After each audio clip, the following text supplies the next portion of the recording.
Aujourd'hui, je vais te lire l'histoire qui s'intitule « Le loup et les 7 chevreaux ». Une histoire de Marie Cantrec, parue aux éditions Ozu.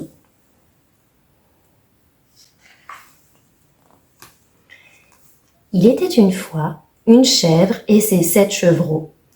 Un jour où elle devait partir en forêt afin d'aller chercher à manger pour ses petits, elle les appela et leur dit « Je dois m'absenter. Promettez-moi de faire attention au loup. Si vous le laissez entrer, il vous sautera dessus et vous mangera tous. »« Ne te fais pas de soucis, nous ferons attention, » répondirent les enfants. Et la chèvre partit, laissant ses chers petits. Peu après, le loup qui avait tout entendu frappa à la porte. Il dit avec une petite voix « C'est moi, ouvrez mes enfants, je vous ramène tout ce qu'il faut pour manger. » Les chevreaux remarquèrent la patte noire par la fenêtre et lui répondirent « Non, tu nous mens, tu n'es pas notre maman. Elle n'a pas de patte noire, la sienne est blanche, tu es le loup. »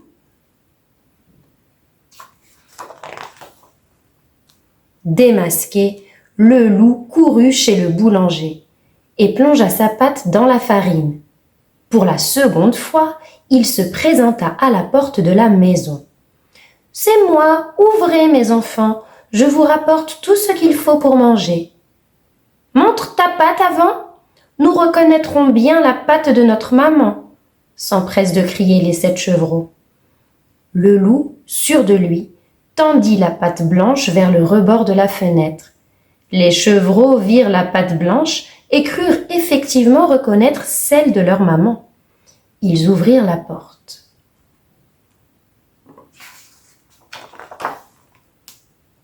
Le loup se précipita dans la pièce, cherchant partout les chevreaux à attraper. Ceux-ci, apeurés, se ruèrent de tous côtés pour se cacher.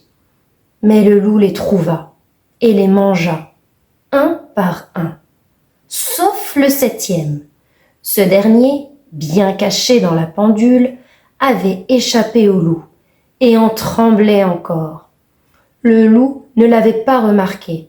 Gavé et satisfait, il s'en alla et se coucha dans le pré d'à côté.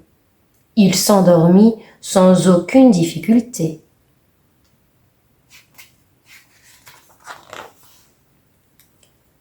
La maman chèvre revint de la forêt, impatiente de retrouver ses chers enfants chéris. Quel triste spectacle elle découvrit quand elle entra dans la maison. La porte était restée grande ouverte et tout avait été renversé. La pauvre appela ses enfants un par un, de plus en plus inquiète. Elle n'eut aucune réponse, jusqu'à ce qu'elle prononce le nom du 7e, qui lui répondit « Je suis là, dans la pendule, maman, sors-moi de là !» La chèvre, retrouvant son petit, le serra fort contre elle. Il lui raconta toutes les ruses que le loup avait mises au point et comment il avait dévoré tous ses frères et sœurs. Très triste, elle sortit, suivie de l'unique chevreau qui lui restait. Soudain, elle aperçut le loup en train de dormir dans le pré. En essayant de ne pas se faire remarquer, la chèvre s'approcha du loup, qui ronflait bruyamment.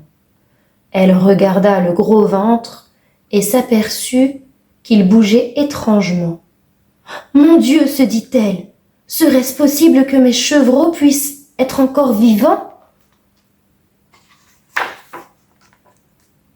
La chèvre dit au 7e chevreau de retourner à la maison et d'aller y chercher une paire de ciseaux, une aiguille et du fil. Elle commença prudemment à ouvrir le ventre du loup et un premier chevreau sortit la tête. En continuant de tailler ainsi, elle eut l'heureuse surprise de découvrir ses 6 petits sains et saufs. En réalité, le loup, pressé de manger, les avait avalés tout ronds. Quelle joie de les retrouver tout entiers!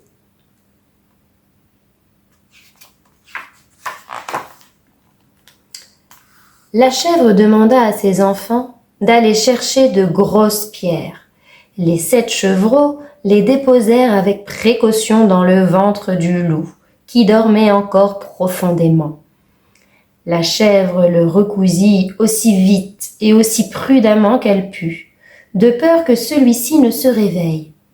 Pourtant, il ne s'aperçut de rien. Un moment après, le loup, enfin réveillé, se leva péniblement et voulut aller boire. Pendant qu'il marchait, les pierres frottaient les unes contre les autres et pesaient lourdement dans son ventre. « Eh bien, quel festin! Me voilà rassasié pour un moment, » ricana-t-il méchamment. Arrivé au puits, il se pencha et but. Mais le poids des pierres le fit basculer. Il tomba dans l'eau, coula et se noya. Bon débarras! Et l'histoire est terminée. Et je te dis à bientôt pour de nouvelles histoires avec les petits souffles d'histoire. Abonne-toi!